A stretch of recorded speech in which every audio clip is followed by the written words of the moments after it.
Hello, everybody out there, and welcome to another episode of the Talk That Talk Show with me, Barry Holmes. We're here for our 160th episode here of the Talk That Talk Show. And once again, I'm just super happy to be here to share with you guys another episode here. It's been a very great week. A lot of things have happened, but, over the course of both sports and through society and the culture which we encompass this show, there's always things that are going to be happening, but the main thing is to, really just take a look at things cognitively and, be able to come up with our own opinion about things, and then also be receptive to other people's opinions as well, too. I feel like over this past week, I fielded so many, opinions about, basketball, baseball, especially with all the different sports that are going, even hockey. I talked with Tim, for some good time about some hockey, but, especially with, all the different postseasons happening. You got WNBA, which just started too. The summertime is always a great time where, a lot of the sports are, at the height or at their peak. And I'm just really excited to, consistently, be an opportunity to watch these sports happen and also to break it down with you all and, share some time with you. Shout out to B. Barone on our Instagram live stream. Shout out to my boy Brian Spawn on our Instagram live stream. Shout out to Chris Shank Jr., Mary Beth Haney, Tori Holmes on our Facebook live stream as well too. But we got a big show set up for you guys here. First things first, got to get into some of the current events that I did see here in the news. And, it's almost, in a way, you can't really escape, some of the things that really have happened recently with, the tragedy that's happened in Buffalo, also the shooting that happened in Texas as well, too. There's been a lot of, tragedy as far as, the gun violence and, the different things of that nature. And, it's crazy to think that we live in a world where this still exists. And, at times I've said before where it just seems like, this shit doesn't really happen in other countries. But, for some reason there continues to be mass shootings. And, it sucks because, these people don't know the amount of lives that they're changing, both with the lives that they're taking as well as the people that support them as well too. And I just pray for, the world to get to a much better place where things like this don't happen. But of course, with these things happening, lawmakers and people have to try and, adjust and make sure that things like this don't happen. And I know that, one of the things that we talked about was, what are kind of the things or what are some of the next steps that we're going to start to see or what we're going to see from places to really protect our children, man. I've, work in schools. I have, a lot of my friends that have children as well, too. And I couldn't imagine, the amount of pain and suffering that they would go through if something like that would happen to their child. So, again, I think that, with what's happened, protecting our children and protecting the people of the community is definitely of the highest priority. And one of the things that we did see is that Middletown, New Jersey is actually going to be one of the first places to have armed guards in the schools, which I saw, which is pretty good. I think they all have to be retired police officers under the age of 65. And, just to add that layer of security, one's going to be in each one of those schools within the district. And, I just am waiting to see when the rest of the other state or other states going to join on board with having, these armed guards within the schools. But, it really can't hurt, man, especially where you see things are so unpredictable. But, we want to do whatever is possible to try and, protect the children that go to these schools. I think that, above all, school is supposed to be the safest place for a kid, escaping whatever problems or, tribulations they're having in their home life. That school is supposed to be the safe haven or that place that you can, count on for safety and for nurturing. And, if we have to, have armed guards in there to protect that safety of the kids that go to schools, then so be it. I think that that's what needs to happen. So, look for other places outside of Middleton, New Jersey to also have some armed guards in there as well too, because like I said, we want to protect the kids. But one person who has been protecting, their legacy has been LeBron James. And, one of the things that I did see in the media was the fact that he has been one of the athletes that's become a billionaire, right? And, I think that it's, so easy to say, oh, well, LeBron James should be a billionaire or whatever. But, again, I think that especially within the schools, financial literacy isn't something that is really taught to us, or especially when I was in high school or in college, it didn't really seem like financial literacy or, maintaining that wealth that you gain seemed to be, an option for us to learn from. And, to see LeBron James, who's excelled at, this highest level for, God knows how many years now, but has also been able to maintain that wealth. I think that the one thing that not only does it speak to, besides just the financial literacy of LeBron James, but I think it also speaks to the character. There's so many times that people, lose out on job interviews or lose out or get fired from jobs based off of poor character or poor work ethic. And I think that LeBron James, whether you love him or hate him, he has stood out as a leader, not only amongst the African American black community, whatever you want to call it, but he stood out in the community of athletes as well too, to where, he's spoken or given athletes a voice. And to be, revolutionary in that realm and to stand for certain things and still excel at a high rate, still be able to get multiple, dealers and partnerships with people and sponsorships. And, we've seen he's accumulated this wealth to where he's at $1 billion now. And I think that this kind of sets the standard, or should be like that that goal for all these athletes out there to, really invest in yourself. We've seen LeBron James has put money into, building schools to build up his own community as well too. We've seen that, LeBron has, did out different ventures as far as going with tequila and, with sneakers at Nike. There's no telling where you can get your sponsorships or where you can market yourself when you just make yourself available and have good character. And what we've seen is over the span of LeBron's entire career, he's never had really anything that's really tarnished it. The worst you can say about LeBron is that he had that decision where everybody hated him for joining Miami. But, ultimately, other than that, LeBron James had a spotless record. And I just think that, too often times, athletes tend to go down the wrong path, or they make certain decisions that change not only their playing careers, but that change also their marketing careers, moving forward after, they play sports. So, whether LeBron James, how many years left we really have, I think that, we're starting to see, as crazy as it sounds, the decline of LeBron James. But to see him eclipse and to become a billionaire, it's one of those things that just validates for a lot of us, not only that, athletes get paid, a ridiculously amount of money, but I think ultimately the overarching theme with this is that if you hold yourself to a high standard, carry yourself with the utmost character, there's no telling what opportunities both within yourself or monetarily that you can get.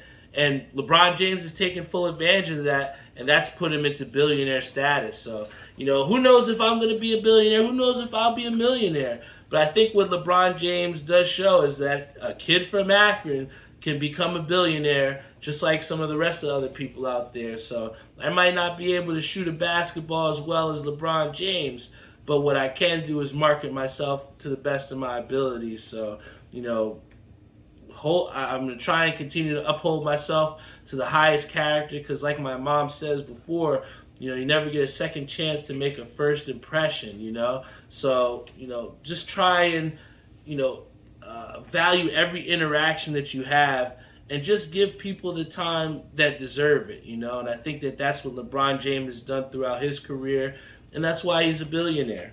But one thing that we have seen too is that, we have had, when we talk about LeBron James, who is on the Lakers. But what we've seen is that the Lakers have hired a new head coach in Darvin Ham. Big shout out to Ishabad Crane. Shout out to my boy Terrence who says Billionaire Barry. I love that. Hey, we all have things that we have to strive for, man. And, I think that he gives us, something to definitely reach out for.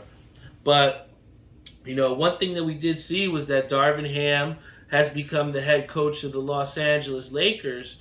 But, ultimately what that has done is that's put, I think there's like 16 head coaches now or something. So, half of the NBA has black, head coaches. And I think that's the first time that that's ever happened. And I think that, for the NBA, which has been so progressive and, they've been leading in, being revolutionary, I think that it speaks to, just how important it is to give, blacks a fair opportunity at a lot of things that everybody else should have fair opportunities to. Oftentimes, growing up, we've been told that we have to be, 10 times better than the next person, and, above all, that's really what it's have to been. And half of the league now be black head coaches. It gives a lot of, again, we talked about with LeBron James and how he's, inspired people like me to think, hey, I can be a billionaire too.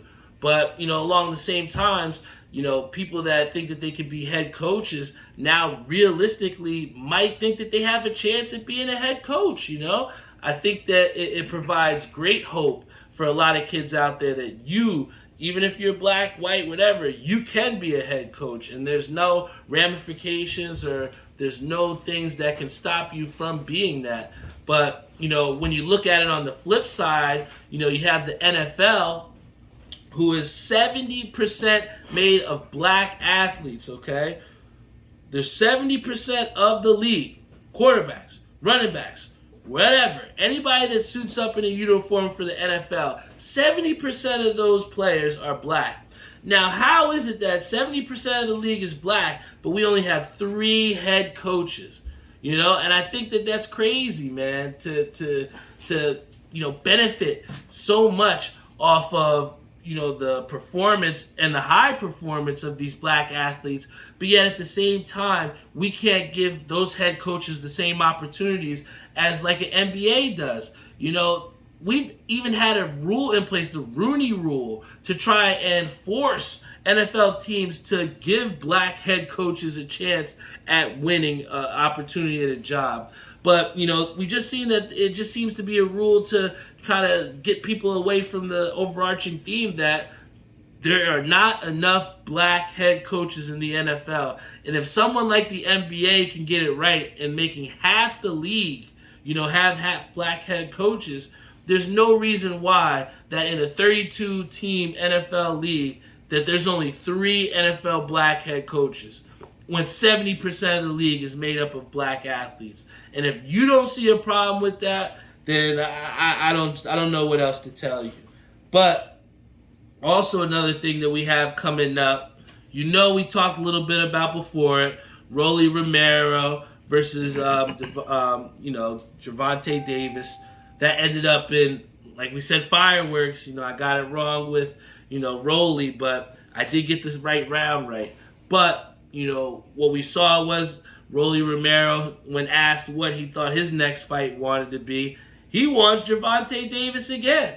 So, the next step for Gervonta Davis could be a rematch, but the very next fight that's happening tomorrow on Saturday night could be a very good option for Gervonta Davis. And that fight that we have is George Kambosos versus Devin Haney. Now, Cambosis is very well known for taking the belts away from Teofimo Lopez. Lopez had beat Lomachenko, and we thought, this guy's going to be the next stud of boxing. And then comes this Australian guy who's undefeated and takes the belts from Teofimo. So now, when you have those belts, let's see what you really can do. And here's Devin Haney, who has had the power and the technicality of a true lightweight. And, I'm super excited for this fight, man, because, we've counted out George Kambosos before against Teofimo Lopez, and he proved us wrong. He showed that he outclassed he outclassed the guy in Teofimo Lopez, not only with, his fighting, but his post-fight interview as well, too. I think that, being a fighter is more than just throwing punches. It's about your entire mentality. And what we've seen from Cambosis is he's a confident fighter, man. He might not have the acclaim or the glory of a Devin Haney, but he's somebody that you should be worried about. I wouldn't want to get in the ring with him, but, how can you not go with Devin Haney? I mean, the guy has knocked out how many people? He's beaten some of the top names within his division, and he's the literal boogeyman. Nobody's calling out Devin Haney. Nobody wants to fight that boy. But I tell you what, George Kambosos got himself a fight, and I'm really excited to see what happens. I think I got Devin Haney in this one, but don't be surprised if this fight does go the distance, because George Kambosos is a guy that has talent, and he is undefeated. He's not like a young fighter like Rolly was undefeated. This guy has experience at the professional level. But another team that has professional experience is the New York Mets. We've seen that, over this last homestand, we absolutely dominated. We've extended ourselves far out in the NL East to where we got a good lead in the division. But this is the true test for the New York Mets. This road trip, we got Ishbal Crane who says, LFGM, let's fucking go Mets. That's right. But this road trip is going to be the true test of how good are these New York Mets. We've already lost to the Dodgers last night. It was a tough game. The first time, I believe, this season, the Mets were shut out. So how do you respond to that, right? We're going to have to play the Dodgers. We got a tough series against them. Hopefully we can take the next couple games. And then after that, you got to go play the Padres. And then finally wrap up with playing against the Angels. All three of these teams are either first or second in the division. And, they're playing really good baseball. So, it's going to be difficult for the Mets this road trip. But I think that that's going to be good for them. The Mets have definitely been in some, troubling situations where they've gripped themselves out of the mud. But a lot of those situations that they put themselves in were self-inflicted. So here's a team that is coming out that's really good, that's just really good. You got to go out there and beat them. And I think that this is where we see how the Mets are going to stand without, again, the two best players in Scherzer, DeGrom, without some of their bullpen guys. My boy Brian Spawn says Chris Bassett's on the mound tonight. He's done a great job since joining the Mets. This team has been exceeding expectations each and every week, and I'm just excited to see what they do in this away stand. I joked around with Jeff, with our boy Ron, who's a big-time Phillies fan, and I said we could take the whole month of June off. We'd still be in front of the Phillies, They just fired their coach in Joe Girardi, so there's a lot of turmoil in Philadelphia for a team that put a lot of money and payroll into this team. So it just goes to show you it's not about the amount of money that you put into your team, but the amount and what type of players that you put into your team through the free agency. I mean, look at Mark Canha. This guy's hitting over 300 for the Mets. You see Sterling Marte, who's loved playing in Queens. I mean, he's absolutely playing his heart out. And look at Guillermo as well, too. He's been a guy who stepped up big in playing second base since Robinson Cano got let go and since Dom Smith got sent down. The guys that are in that locker room truly believe within one another. And that's what I think makes this Mets team so exciting. So, I'm excited to see what this Mets team does on that road trip, because there's going to be big time things in store for the Mets if they can come out ahead of that road trip. But I can't have this show without talking about what we just saw happen. And before I get to the NBA Finals, let me be clear. I gotta shed some light on this situation. Miami would not have went 7 games without, Jimmy Butler. There's no way that they would have won 7 games with Boston had it not been for Jimmy Butler. A lot of people have been blasting Jimmy Butler for that last second shot. For those that don't know, Miami was down 2. They got the rebound, defensive stop. They're coming down, about 10 seconds left. And Jimmy Butler has Al Horford backing up on his heels. Most times people would say, hey, let's take that to the basket. But my boy Jimmy Butler said, I'm going to pull up and I'm going to try and win this game. Now, could he have went to the basket? Yes. Was there a lot of time on the clock still? Yes. But you got to love the guy for wanting to take that shot. I said before on a post that, I paid hard-earned money to watch Julius Randle, who's supposed to be, our franchise player, but I seen him pass up open shots. I saw him play timid. I saw him defer in key moments. And that's not what we saw from Jimmy Butler, man. I think that, his performance is something that any athlete, when they're watching play the sport, they should see Jimmy Butler play and just see how hard that guy plays, man. And, I don't mind the shot that he took. It takes balls to take that shot. And Jimmy Butler's got some fucking balls, man. And he didn't come out on top, with that one. But, if I'm the Miami, reps, I'm super excited going into next season because I heard we saw Joel Embiid tweeting people saying that, he needs some help. Maybe Joel Embiid wants to join. Who knows, right? But all we know is that, Miami didn't quite get there. They need a little help. But Jimmy Butler is not to blame. And that shot is not why they lost that series, man. But, what we have now is the Boston Celtics who've earned a right to play against the Golden State Warriors in the finals. And I kid you not, last night or 2 nights ago I was watching. It was game 1. Andre Iguodala had just hit that three-pointer to put him up 15. And I was like, man, I'm going to, close my eyes a little bit. This game's over. I don't need to see what's going to happen. We know what's going to happen. And then I woke up and I saw that the Warriors lost the game. And I was in total disbelief. I watched ESPN twice, just to see what the fuck happened and how did the Warriors lose that game. And it's just, I think that ultimately when you have a team in Golden State which has the amount of confidence, they are so confident in their ability and, what they're capable of with each other, that at times that could potentially hinder them. And I saw, in that third quarter, they were celebrating like they won the game and they thought that they were going to go up 1-0. And then the Boston Celtics started hitting threes and playing defense like the way that we thought they would, and they stole the game from Golden State. Now, do I believe in Stephen A. Smith when he says that we should be worried? No. I think Klay Thompson said it 100% right in that this is a race to 4, not 1. And I still like the Golden State Warriors' chances. I love it. I think that them losing game 1 is probably the best thing that could happen to the Golden State Warriors. Because we have a saying at DIY, you're not going to roll out of bed and just beat us, right? And I may have, fall victim to this, but I thought that maybe Golden State could roll out of bed and just beat Boston. And I was wrong. And a lot of people were wrong because they thought this was going to be a 4-0 sweep. But Boston's going to play hard, man.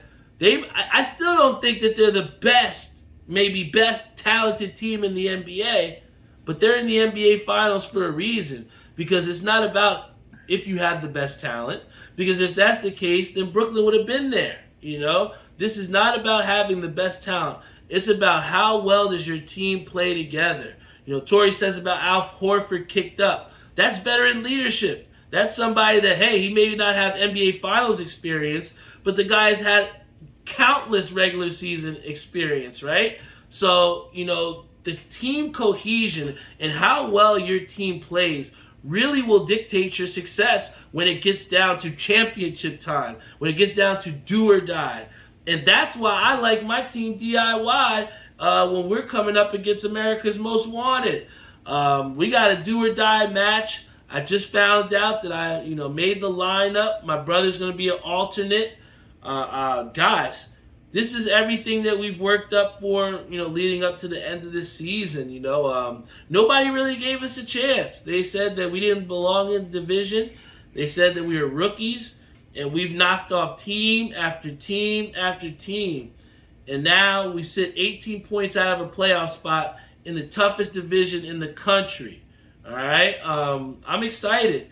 I saw that, a lot of big heavy hitters on our DIY team is on that roster, and I'm just happy to be a part of that. And I'm ready to, go out swinging, man. I'm ready to put forth my best effort. I'm ready to, put the weight of my team's shoulders on my back. I think that when we put that jersey on, we represent 39, 40 guys that believe in us, that put out their time and effort to come watch us bowl if they're not even making the lineup. That's what team cohesion is all about. We aren't the best team in the division by far, but what we do have is a lot of heart. And I think the overarching theme with that is that, when we have a team that's been bowling and gelling as well as we are, there's no telling what that team could do, and that's a dangerous team. Nobody wants to bowl us. Nobody's really daring dying to bowl us, because they know that 110% is what you're going to need to beat us. And I think that same sentiment goes for the Celtics, because, they're a team that plays with just pure heart. You look at the way Marcus Smart has that team playing, and they play with 110% intensity. I'll even go in to say Tim Hugel, his Rangers. Nobody believed that team was going to be in the Eastern Conference Finals.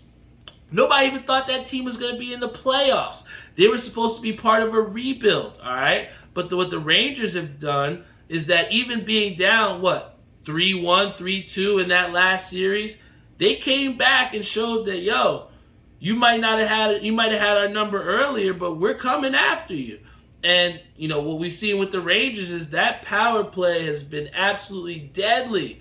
Anytime you put a guy in the box, the Rangers are going to take you out, man. And I think that, especially when it comes to playoff hockey, playing clean hockey is ultimately what's going to give you the best opportunity. And you got to take advantage of those power plays, and that's what the Rangers have done. And when you have the heart, and when you have the cohesion, and when you're playing together, like the Rangers are, like the Celtics are, like my DIY bowling team is, there's no telling what your team can do. So, more times than not, the best team doesn't always win. It comes down to the team that's playing the best together. And that's what I think, we have to look for when it comes down to these Eastern Conference Finals, in the in the NHL, when it comes down to the NBA Finals, when it comes down to any sport in general, which team is playing better cohesively? Which team is, looking for the other guy, playing together, doing the right things, the selfless things that it takes to win a championship. And right now, as much as I didn't want to say it, the Rangers look like they might have it, man. Who knows? And then, on the other side, with the Warriors, like I said before, they're the easy pick. I'd love to say, they're playing with such cohesion because they have embodied really what a legacy is. I mean, the whole storyline between, the Warriors and the Celtics is that the Celtics are trying to put up, their 28th or 27th banner, and then you have the Warriors that are trying to redefine their legacy. And, ultimately, the team with the bigger heart's going to win. And both of these teams have huge hearts, man. And they play hard and they ball out. And that's why, this is the best time in sports, man. We got a lot of great sports to watch. And the team with the best cohesion is going to come out on top. So, make sure you guys are tuned in to the NBA, finals, Eastern Conference Finals of the NHL, even the Western Conference Finals. I know Edmonton is down 2-0, but don't count them out. When you got Connor McDavid out there, you're never out of a series, right? But before I get off the air, I got to show you guys my two Mets pickups of the week. This one right here is the World's Fair Mets. I got this a little while back, but it's one of the first times I'm actually rocking it. Big shout out to My Fitteds. I know they're taking a break this week, but next week they will be back at the drop. let's see who shows up. I know who won't show up, but if you know that joke. But, these two hats I picked up here. This one I actually went to NoHo for. They shock dropped it before releasing it online, so I was able to scoop this one up. This is from the Hat Club Variety Pack, and here we have the Mets in the script, all right, with the Miracle Mets 25th Anniversary patch. We don't really see this one too often. We saw this in the Decades edition in Hat Club, but this is a nice patch that I would love to see us use more. Then you have the stitched embadment on the back and the good green. This is a good green here hat. Love this one. And then also, my boy Koo was creating panic at ECAP City yesterday. There were people sick they couldn't get in Astros. Hey, Koo said only the OG collectors, so you can't be mad at him. So I'm just happy to be one of the people that was shooting with him in the gym earlier on. And, above that Astros hat, there was a hat out there that a lot of people were trying to get. And it was this one right here. This one here, we have the teal two-tone Mets hat. It's kind of similar to this Hat Club one, but you can see it's different because we have the teal logo here in the tricolor with the red brim, right? We got the 2013 All-Star Game patch. For some reason, love this patch. It's a really good one. Seen it used often by Koo. But here we have the tan undervisor. One of the things that we talked about with me and Kenny Lou is that, so often a lot of these places are so comfortable with having everything and every hat being inspired. It has to be inspired by something. There has to be some story behind it. I love Koo for the fact that this hat is inspired by nothing. All right? It's literally just a fire hat. And I think that that's where we kind of have to go into, going back to when it comes to like what are some of the new hats they're going to drop. I would love to see just a little creativity out of these guys and just creating things without 110% being inspired. I don't have to look at a fire truck and be like, I'm going to make a fire truck pack. I don't want to look at a soda and say, hey, I'm going to make these next hats and be a soda pack. I want to see the creativity from these designers like Russet Sunset, like Koo, who continues to do it, like Pink Bottom Just, like Yo. I want to see a lot of these different guys, go step out in the waters of not having something be inspired and just see if your hat is dope. Just make a colorway, be creative, and don't have a story behind it, all right? That's what I think Koo, has done with this Mets hat, and I would love to see where a lot of other designers go with that route as well, too. But I could sit here and talk all day, but it's still Friday, and I want to enjoy my Friday, too. But, I appreciate you guys so much for tuning in on Instagram. Also appreciate you guys for who tuned in on Facebook Live. We got Gabe Azarello who says Warriors in 5. Better for them to take a loss game 1 and get it out of the way. I totally agree, Gabe. I had Warriors in 6. I had that from the jump. But, a lot of people are putting some stock, into the Warriors after this loss even more. And justifiably so. I mean, that team is a dynasty on the, they're there. It's just a matter of can they perform and finish it. Because they had the game in game 1. And I think if they would have just kept their foots on Boston's neck, then they would have came out on top. But hey, who knows? We got a whole series to watch here. It's the first of 4, not 1. But I'm excited about what, is to come this weekend. I'm excited to get off here and watch this Ranger game, see if they're... I think the game was 1-1. They're up 2-1 now, so, big shout out to the Rangers.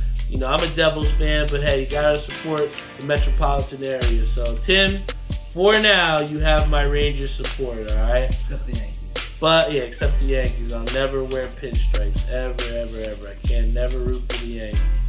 But, in closing, I appreciate you guys so much for tuning in on Facebook and Instagram Live. Once again, I'm truly blessed to have, people like you that come out every week, you participate in the chat, and you just make this a great time, man. I feel, so full, so whole to be able to share my feelings, share my passions, share my thoughts. with you all. And, you know, the fact that you continuously stay loyal and tell people about this show, you wear the merchandise, and you just talk that talk, man. You know, my boy Admiral, he said it a while back. He said, talk that talk show is more than just a talk show, it's a lifestyle. And I truly believe that, man. You know, talking that talk is just, you know, embodying your core values to the max and just, you know, being an example of, you know, fortitude and success. You know, when you put forth the effort, you put forth the work, you put the time in, and good things will always happen. So I appreciate you guys so much for rocking out with me. Thank you for staying loyal. You can always check us out on our website at talkthattalkshow.com. We're on Spotify, Google Podcasts, Apple Podcasts, Stitcher, iHeartRadio. You name it, we're on it. And I appreciate you guys so much for your support. I was talking to my boy Jeff brainstorming about maybe some new ideas for, you know, some merch, because, you know, crazily enough, you know, it's been a while since our last release, since the I think the OG 14 with the consistency tees. So, you know, a new release might be right around the corner. So, you know, just stay tuned, because you never know what I have in store for you. I love you all, and I will see you all next week.